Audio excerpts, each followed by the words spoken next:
तो आज होनी है जंग चाय वर्सेस ग्रीन टी की। देखते हैं कौन जीतता है। दोस्तों, इंडिया के अंदर एक सर्वे के हिसाब से 72% लोग रेगुलरली चाय पीते हैं। बहुत लोगों की मॉर्निंग की शुरुआत ही चाय से होती है, पर लोग इसे हेल्थ बेनिफिट्स के लिए नहीं पीते हैं। इसे पीते हैं टेस्ट और किक के लिए। पर अब हेल्थ पर भी ध्यान देने की बारी है। आपकी लाइफ में 100 प्रॉब्लम्स हो सकती हैं, पर तब तक ही जब तक एक हेल्थ प्रॉब्लम ना हो।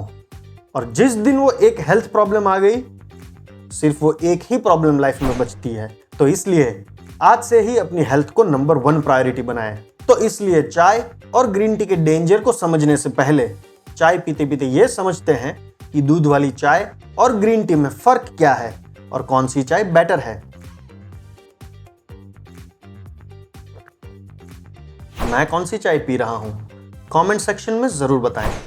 आगे बढ़ने से पहले हमारी आपसे रिक्वेस्ट है कि आप इस चैनल को सब्सक्राइब करें, ताकि हम हेल्थ को बेहतर करने वाले वीडियोस को आसान भाषा में आप तक पहुंचा सके।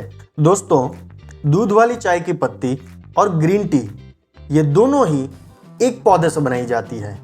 इस पौधे का नाम है कैमेलिया सिनेंसिस या तो फिर चाय का पौधा। पत्तों को तोड़ने के बाद अलग अलग प्रोसेसेस होती है।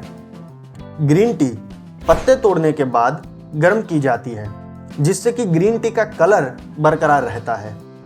जबकि हम जो चाय पीते हैं उसकी चाय पत्ती को हाईली ऑक्सीडाइज किया जाता है, मतलब कि इन पत्तियों को ऑक्सीजन से एक्सपोज किया जाता है, जिसकी वजह से इसका डार्क कलर और स्ट्रॉन्ग फ्लेवर आता है। तो दोस्तों, अगर आपको ये वीडियो अच्छा लग रहा है तो हमें फटाफट एक लाइक जरूर दे दीजिए। तो आइए बात करते हैं कि चाय और ग्रीन टी में डिफरेंसेस क्या क्या है। चाय टेस्टी होती है, पर ग्रीन टी थोड़ी सी कड़वी होती है।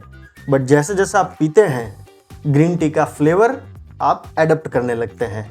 चाय के अंदर दूध, शक्कर और स्वादानुसार मसाले भी डाले जाते हैं, जबकि ग्रीन टी के अंदर अलग टाइप की चीजें डाल सकते हैं, जैसे कि नींबू, अदरक या तो शहद। दोनों में कैफीन की मात्रा भी अलग अलग होती है।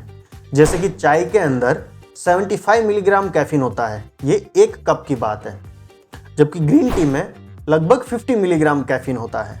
चाय के अंदर मसालों के बेनिफिट्स भी ऐड हो जाते हैं, और ग्रीन टी वेट लॉस करने में हेल्प करती है, कोलेस्ट्रॉल को कम करने में हेल्प करती है और हमारी हार्ट हेल्थ भी इंप्रूव करती है। दोस्तों, चाय और ग्रीन टी इन दोनों के अंदर एंटीऑक्सीडेंट्स पाए जाते हैं। तो बेसिकली एक चीज हम पहले समझ लेते हैं कि हम जो भी खाना खाते हैं वो खाना जब डाइजेस्ट होता है तो डाइजेशन के बाद फ्री रेडिकल्स प्रोड्यूस होते हैं। ये बेसिकली एक ऐसी चीज है कि डाइजेशन का आप बोल सकते हैं कि बाय प्रोडक्ट है, और ये फ्री रेडिकल्स हमारे जो सेल्स हैं उन्हें डैमेज करते हैं, और ये डैमेज होने से कैंसर तक हो सकता है। तो इन फ्री रेडिकल्स को बॉडी में से हटाने के लिए एंटीऑक्सीडेंट्स की रिक्वायरमेंट होती है।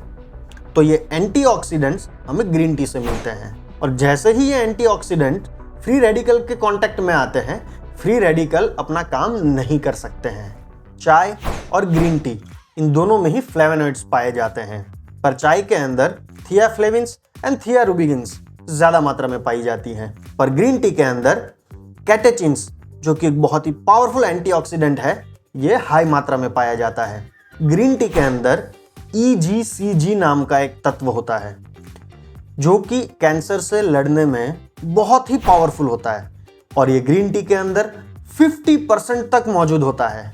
दोस्तों, चाय एसिडिटी कर सकता है क्योंकि इसके अंदर शुगर भी होती है, पर उसके सामने ग्रीन टी हमारी स्किन को और हेयर्स दोनों को इंप्रूव करता है। डायबिटीज को कंट्रोल करने में हेल्प मिलती है, कैंसर से फाइट करती है, और हमारी ओरल हेल्थ यानी कि हमारे दांत और मसूड़ों की हेल्थ भी सुधारती है। दोस्तों, वैसे चाय हमारे हेल्थ के लिए बुरी नहीं है, पर चाय के अंदर जो चीनी डाली जाती है ये हमारी हेल्थ के लिए बहुत नुकसानकारक होती है।